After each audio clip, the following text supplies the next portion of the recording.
Welcome to the Brave Pod. Another week, another series. Me too. Thank you.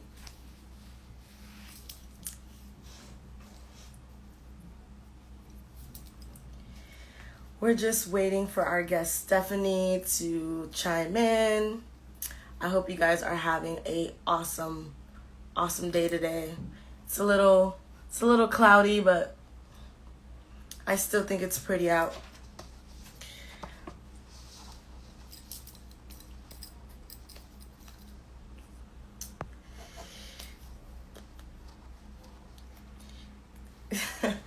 I'm obsessed with eyes. So, I have little things with eyes. Some might think it's creepy, but I think it's cool. I feel like it's like good energy. We're about to go live with Stephanie. Hi. Hi. Hi, How are Katia. you? I'm doing well. Glad it's Friday. It's good to see Friday. you. Good to see you too. We're so happy for you to join us on the Brave Pod. As many of you guys know, the Brave House is a nonprofit organization in Brooklyn, and we provide holistic services to young women ages 16 to 24. We're here with Stephanie today, and we're going to have a quick chat about identity and journeys in life. So I'm going to kick it off with the first question. Great. Sounds good. So, what three places do you think make up your identity? Yeah, so I would definitely say Mexico. That's where my parents are from. That's where they immigrated from in the 70s. It's just, I went there every summer growing up, and it really, every time I go, I just feel at home. I went to Mexico City last March, pre-COVID when we could travel and do things like that. And I went to Mexico City and it was great. I went alone and it was just like a really fun trip. I had been before, but when I was a good bit younger. Yeah, so definitely Mexico. It just, again, I just always feel at home when I'm there. The second place is North Carolina. That's where I grew up. I lived there for I think my family, we moved there when I was very young, like a toddler or something, like around three or somewhere in there. And I moved like after college, I moved here. So North Carolina, obviously, that's where I grew up. My whole family's in the South. So that obviously holds like a really special place in my heart because that's where I go home to, right? Like when I say I'm going home, like it's North Carolina, to see my parents. One of my brothers lives down there and he has a new baby. So now I get to see the nephew when I go. So cute. And then the third place, yeah, he's adorable. If I do say so myself. The third place is New York City. Obviously, this is where I moved here as a young adult. This is my formative years were all here, and specifically, especially Brooklyn. So I really came into my own here. I learned, how to be on my own. I learned, like cooking and like paying bills on time and like doing like the New York hustle like that we all do. I feel like people come here and they really just grind. People here are really career oriented. So I learned how to basically just like become myself and like become an adult. That's awesome. I also grew up in the South, but I grew up in Florida. And I Hmm. think that whenever I say I'm going home, it means the South as well. So I like that we have that Yeah, as a similarity. for But sure. that's super awesome. And I think that New York City is such a great place. I agree with you. I love it here because I feel like it's so many opportunities. Everyone's like doing something super cool and unique, things you've really never heard of before. And everyone's on Hmm. their grind. Everyone has multiple hustles. And I think that's that Yeah, energy that fuels me being here, even if I miss home sometimes. So that was cool. for sure. Yeah, gotta love the hustle. So I know there's a lot going on right now. We're battling COVID, Black Lives Matter, so many things going on in the world, protests and everything. So what are you doing to like really maintain your mental health? Like what are you doing every day to make sure that you're waking up and you're feeling good about your work and your hustles? Yeah. really important because, as you mentioned, there's so much going on. I mean, as if COVID wasn't enough. Right. Now we're dealing with, I believe now we are on day 53 or 54 of protests that have been going on every day in New York City, Yep. which yeah, which is great. I love that energy is just, continuing. So what I'm doing for myself, I've tried. So a few years ago, I tried meditating. I didn't do very well at it. I just couldn't really keep up with it. So Right. I'm starting to do that again, and that's been really helpful. I also got a therapist, so if in which I understand there's obviously a lot of barriers to that, but if you can afford it and it's in your budget and it's something that I think is really important, especially right now because there's just so much going on. I don't know, I only speak for myself, but I'm now dealing with like anxiety that I never had before, and so I felt like that was just an important step for my own mental health. Also, doing friend hangs. So what I've been doing since it's gotten warmer out and the sun is out, I've been doing like one-on-one like park hangs, and so that's been really great too. And again, just a way to connect with people. I find that really important. I'm really social. I'm really extroverted, and so COVID has been in just a particularly like interesting time.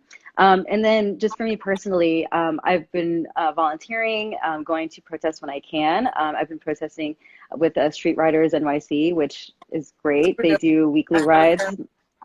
Yeah. Yeah, weekly rides on Saturdays. It's tough. I last time I biked 25 miles and I was beat.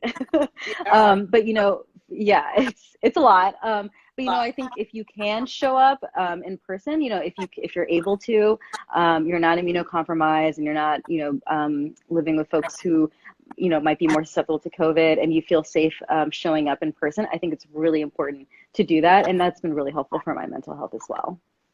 That's awesome. I've also been outside protesting a lot, and I think they do a really good job of telling people to keep their mask on.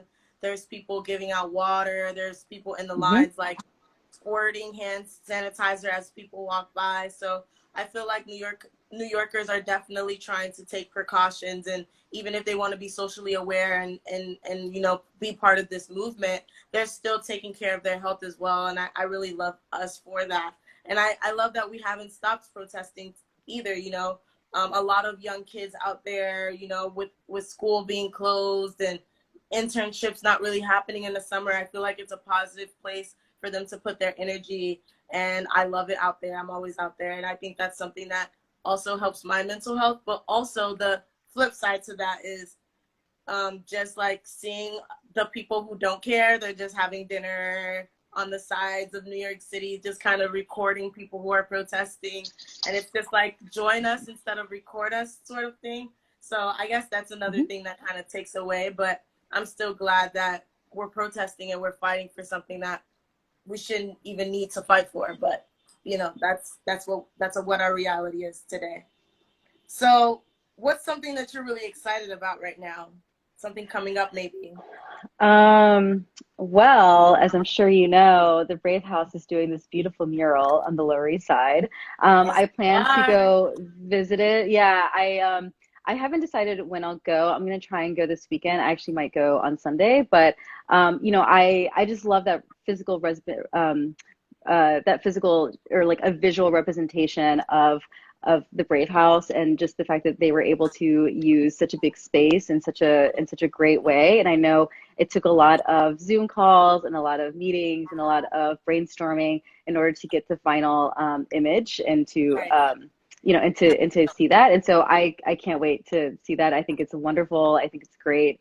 And so I'm really excited to just show up and and see it for myself, without being like, I was not directly involved. I am not an artist, so that is not my forte. So I will go and show support.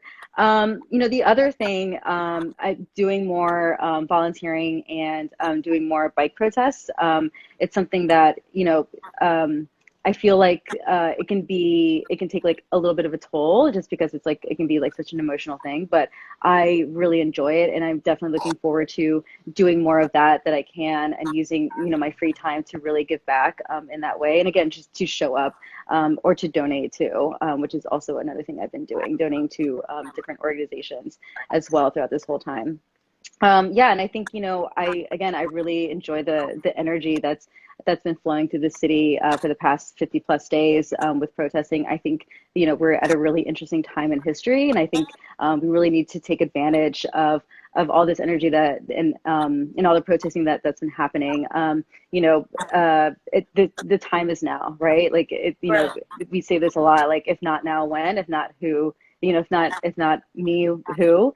And I think just using that energy, it's really exciting. I'm like so proud of the city for keeping this up, for putting pressure on elected officials and like the NYPD and De Blasio and come like I that makes me really really proud to be to like call this city my home. So excited for that. And Yeah. then just in general, it's summer, so I need some downtime. So Right. so going to the beach, I think I'm trying to find things that are like COVID safe, and going to the beach with a friend or two has been something that I've enjoyed doing. And so it's easy to like take an Uber there and really sit apart from other folks.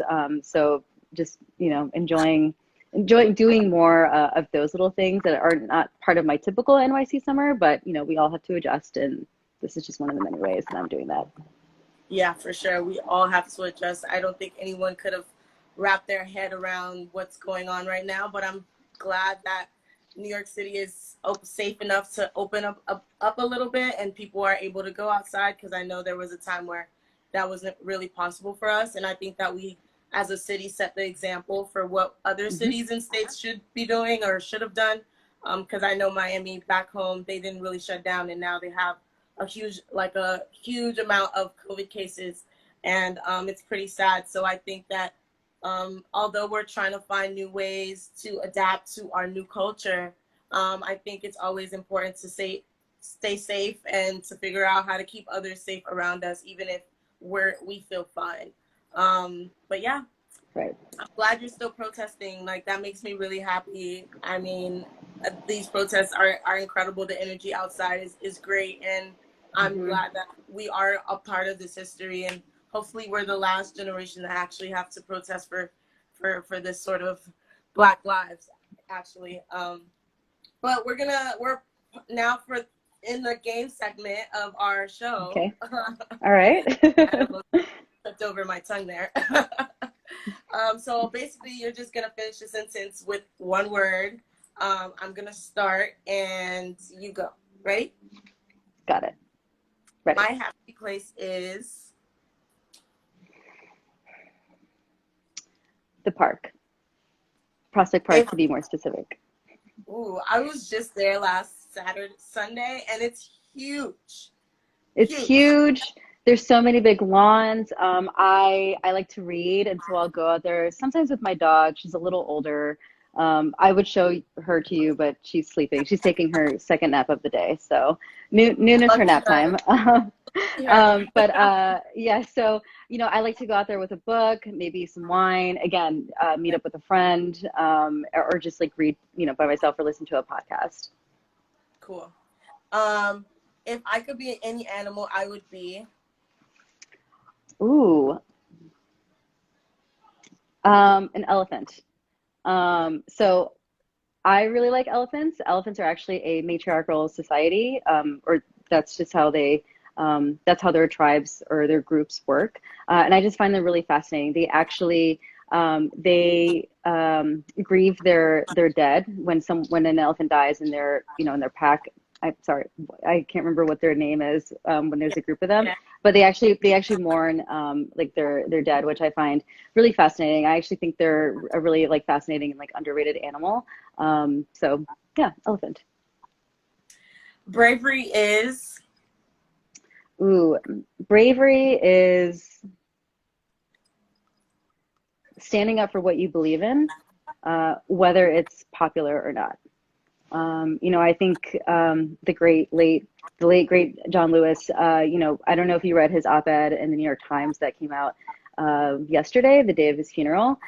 It's really powerful. It's really moving, and he is, just one of those examples of people who has been fighting for basic human and civil rights for decades, and he's never been you know, he's never tired of it. He's never tired of the fight. He kept the momentum going for decades, and I just think he's such a powerful person.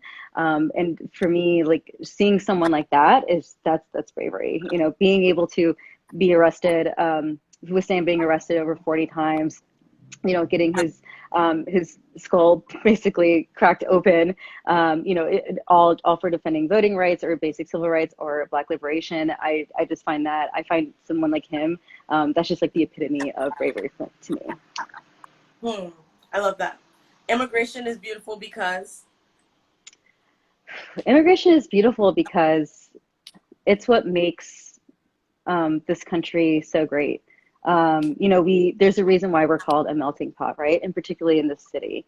You know, like my parents and the same as your parents, I believe, came to this country. You know, they immigrated from other countries for more opportunity, you know, to build a life here. And I think what makes immigration so wonderful is that it really takes all of our cultures, our food, our traditions, our religions, our lifestyles, and really puts them together. And I think the U.S. and again, in particular, New York City, that's what makes us us. It's what makes us unique. It's what makes us, you know, shine. love that. The world needs more of. Oh my gosh, how much time do you have? Just one word. The world needs more compassion. I come alive when I come alive when I connect with other people. I think I know that's more than one word, sorry. No, it's okay. I think community is really important, especially right now.